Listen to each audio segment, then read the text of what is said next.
I wasn't planning on uploading anything. Well, I was actually. I was going to do a Christmas or a holiday brutal murder about this guy who murdered his parents and basically cut their body parts up. But I would have to work really hard on it, and I just don't feel like doing it.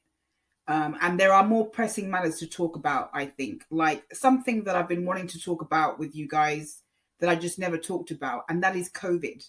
The fact that I have not spoken about COVID, I think is quite bad. I should have talked about this before. And I think what made me really want to do it tonight, and I'm still planning on doing that holiday crime episode, which would be probably the last podcast episode before the year's out. But tonight I wanted to just talk about COVID and my concerns about COVID and tell you the reasons why this is my confession, basically. I'm telling you why I still haven't been jabbed. But what really inspired me to talk about it was hearing about Mummy Ramblings. I heard that she has COVID, and just hearing about how frightened she is and how vulnerable she is. I did a podcast on Mummy Ramblings a few weeks ago, or maybe a few months ago, and it's still getting some views, and I'm still getting comments about Mummy Ramblings, from people who don't like Mummy Ramblings and from people who do like Mummy Ramblings. But I'm also getting quite a few comments under that video, that podcast, about Mummy Ramblings and how they've been a victim of her bullying. I don't think it's appropriate for me to talk about that or discuss that right now, bearing in mind that she's been struck with COVID. And I do admire her in the sense that, I do admire what she does with her channel. She's not everyone's cup of tea. I understand that. But I've always respected Mummy Ramblings for sticking up for Shanann and defending Shanann. And, I'm not a religious person at all, so I'm not going to say let's all pray for her. But I really, really do hope that she recovers and that she feels better soon. I really do hope that she does feel better soon, because it's very, very frightening what's going on. For example, in England, we're having a lot of cases. The cases are rising in numbers, and it seems to be rising every day. Premier League matches, football matches, if you don't know anything about England, football is huge over here. Sports is huge, but particularly football.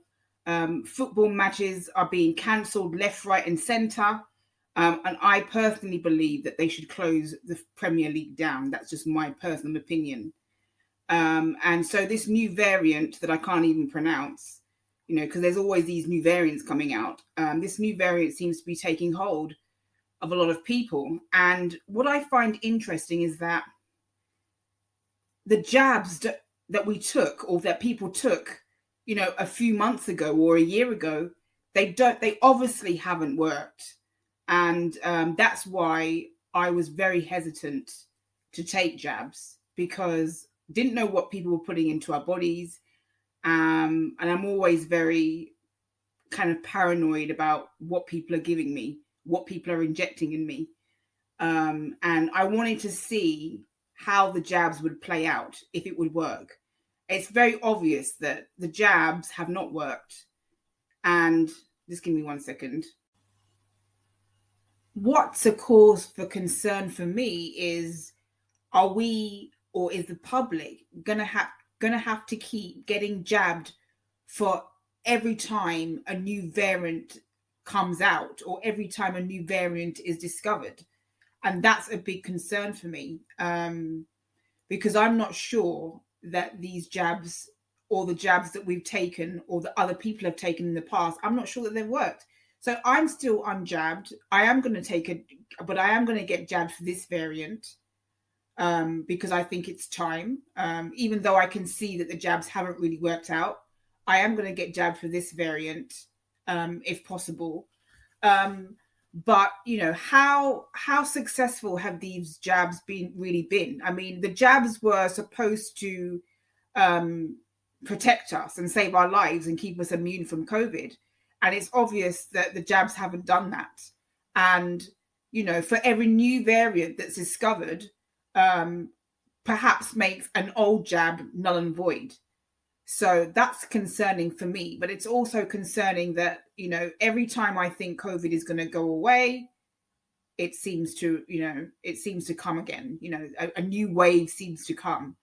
Now, if I'm being honest with you, for the past 2 years, I haven't been afraid of contracting COVID. I haven't been afraid of it. I've been aware of it, and I always wear my mask when I go out, but I haven't been afraid of it. I've been far more afraid of other things than COVID.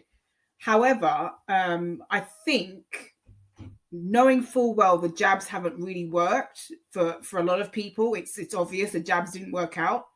I think it's getting concerning now, because if the jabs don't work, you know, that leaves all of us vulnerable, And it's really too sad to hear what's happening to Mummy Ramblings, because, you know, she doesn't need this right now. She's a mother. She doesn't need this right now. And I really do feel bad for her.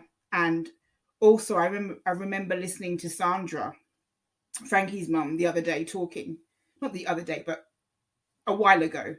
And she said she had a friend who died from COVID. And a lot of people are getting it despite being jabbed. So I don't think the jabs have really worked out, quite frankly. And to be honest with you, I suspected that they wouldn't. So, you know, I do really feel bad for Mummy Ramblings, and she's afraid, and I can understand that. And I wish her all the best. I wish her a speedy recovery. But it really does seem like the jabs haven't really worked out at all. They haven't really worked out. And that's why I was always hesitant in getting them.